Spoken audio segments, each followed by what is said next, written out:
In this video, you'll learn how to create a Stan store directly from your phone. By following these steps, you will successfully set up your store and be ready to start selling your products online. Begin by opening the browser on your phone. Once the browser open, navigate to the Stan website by entering the appropriate URL in the address bar. After the page loads completely, look for the option labeled Sign Up and tap it to proceed with the account creation process. On the sign up page, you will be prompted to enter your email address. Ensure that you use an email you have access to, as you may need to verify it later.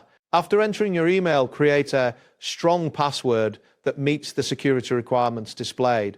Next, choose a unique username that reflects your brand or identity. Once all fields are filled, complete the sign-up process by tapping the button to finish signing up.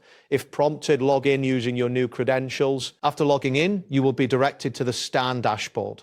Here you will see a left menu with several options, including Home, My Store, Income, Analytics, Customers, Community, Auto DM, More, and Settings. This interface allows you to manage your store and view important information. To create your store, locate and tap on the option labeled My Store.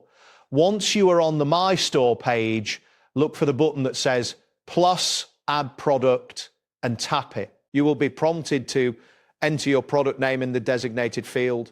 After naming your product, set a price that you wish to charge. Next, add any relevant content for your product, such as descriptions or images. Once you have completed these details, save the product to finalize the addition. To customize the appearance of your store, tap the Edit Design option.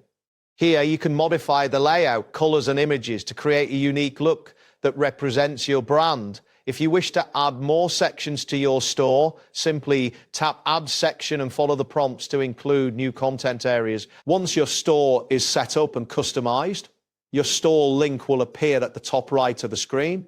It will typically follow the format stan.store/your username. This link is what you will share with potential customers to direct them to your store. That wraps up today's guide. Thanks for watching and catch you in the next tutorial.